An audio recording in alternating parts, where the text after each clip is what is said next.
Hey everybody, Greg Rice here in the bucket. You're wondering, what do I do with these low rents, right? Very low, 550, 650 rent. Should I raise it all at once? Should I do it incrementally? How do I go about it? Now, I'll tell you what, most landlords have a good heart. Most landlords are empathetic. Most of them care in their own way, and they don't want to cause misfortune or hardship to tenants. And that's the truth. That's 10 years now of being in the business. I've seen a lot of shitty landlords. I've seen a lot of decent ones, but more so, most of them are good and follow the rules and want to make sure that things are taken care of.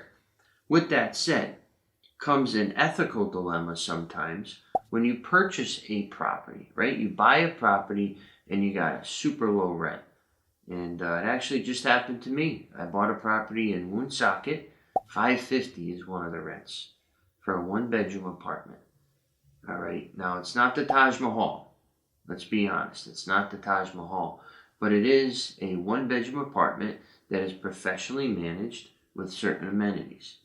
And I have expenses, right? I have carrying costs every month, every day, as a matter of fact, to make sure that that home stays operating and running. So when I see a low rent, I will immediately raise it to where it should be. I am not a proponent of incremental raises. Frankly, it's not warranted, it's not appreciated, it's not justified in most cases.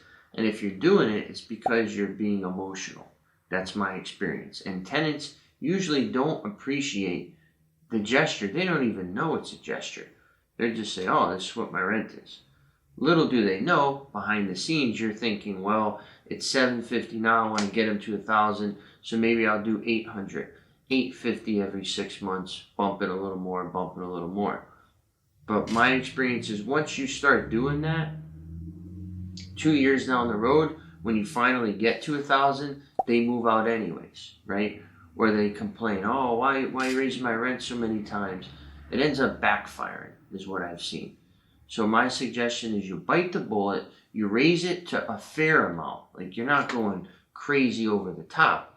But if this apartment's worth $1,000 and they're paying $550, you got to get it to $1,000. That's just the way it is. And people may say, oh, well, I don't want to lose the tenant.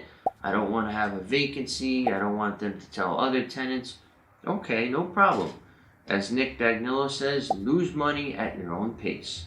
That's what you can do. If you want to keep the rent super low and go up $25, $50, you're going to get taken advantage of. And you're going to be kicking yourself 2-3 years down the line saying, wow, how many thousands of dollars did I miss out on?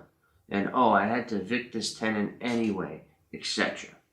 So, yes, you may end up with a vacancy on the front end, especially if you're raising a rent like I did from $550 to almost $1,000. I might end up with a vacancy. But that's how it goes, okay? I'm not subsidizing somebody else's gift, just because the former landlord offered you this rent rate, it's not my responsibility to do so.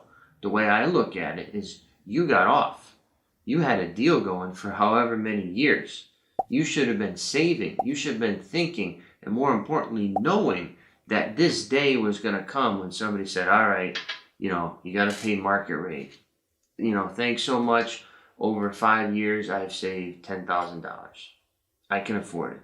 Or, I'm going to move out and go somewhere else. Or maybe I can buy a house now because I saved up a down payment. So, again, look at it from a business standpoint.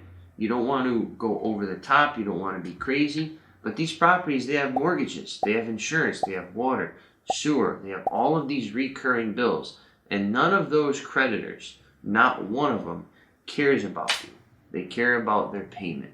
So you got to be the same way. And I know it's tough, especially if you know the people, if they're relatives, family members, friends. That could be tough especially to raise their rent if it's a close-knit relationship that you had. But again, goes back to my original point from years ago. You don't want to rent to friends and family because they prevent you from operating it as a business. They hold you back because of your good grace Emotions get in the way and cloud your judgment. So really think about it. Keeping those low rents, they may keep the units occupied, but they're going to keep your wallet vacant. Once again, Greg Rice here in the Bucket Your Property Managed.